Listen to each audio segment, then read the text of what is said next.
Bismillahirrahmanirrahim. Assalamualaikum warahmatullahi wabarakatuh. Perkenalkan, nama saya Rahmawanti Suprihanto, NIM 201010105040 akan mempresentasikan mengenai kisah Nabi Ibrahim mengawali haji. Nabi Ibrahim menikah dengan seorang wanita bernama Sarah. Selama berpuluh-puluh tahun beliau menikah, tak kunjung mempunyai anak, sehingga Sarah, istri dari Nabi Ibrahim pun berbaik hati. Beliau diizinkan menikah lagi dengan Siti Hajar. Dari pernikahannya dengan Siti Hajar, beliau dikaruniai anak, yaitu Nabi Ismail alaihissalam. Kelahiran Nabi Ismail sangat membuat hati Nabi Ibrahim bahagia, karena beliau sudah mendambakan keturunan sudah sejak lama.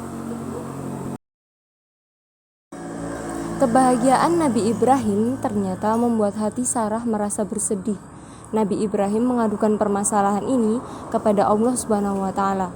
Allah memerintahkan Nabi Ibrahim untuk pergi jauh dari Palestina. Kemudian malaikat Jibril turun ke bumi untuk mengantarkan kepergian Nabi Ibrahim, Siti Hajar, dan Nabi Ismail. Sampailah mereka di sebuah tempat gersang, sepi tak berpenghuni. Nabi Ibrahim mendirikan sebuah tenda untuk berlindung anak dan istrinya. Tak lama kemudian, Nabi Ibrahim diperintahkan untuk kembali ke Palestina.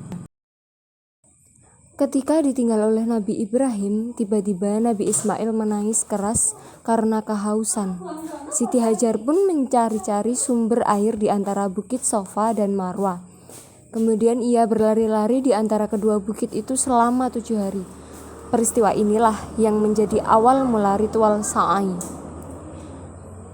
Kemudian ketika Siti Hajar kembali, ia pun terheran karena Nabi Ismail berhenti menangis.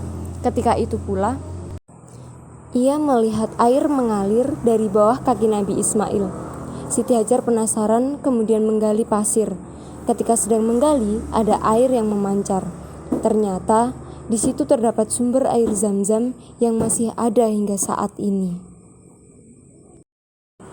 Beberapa tahun kemudian, dikala Nabi Ibrahim dan Siti Hajar sudah berkecukupan, Bani Ibrahim mendapat wahyu dari Allah untuk menyembelih anaknya.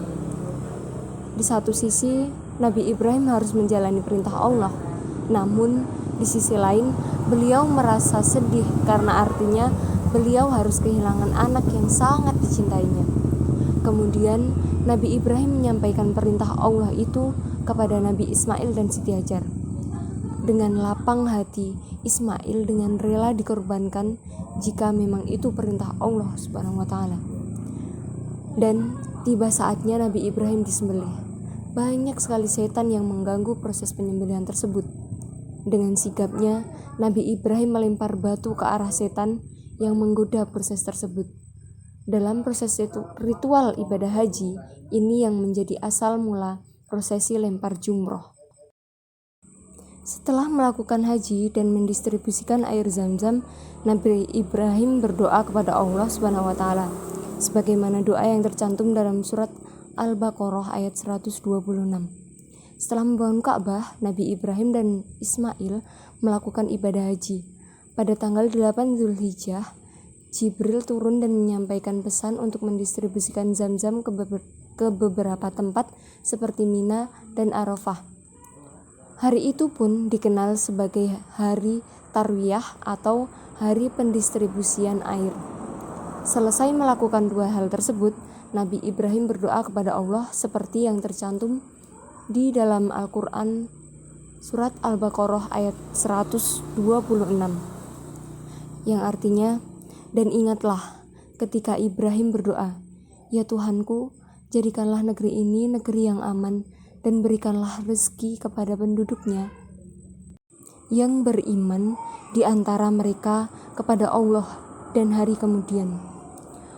Allah berfirman, dan siapa yang kafir maka aku beri kesenangan sementara, kemudian aku memaksanya menjalani siksa neraka, dan itulah seburuk-buruknya tempat kembali. Quran Surat Al-Baqarah ayat 126. Sekian dari saya, kurang lebihnya mohon maaf.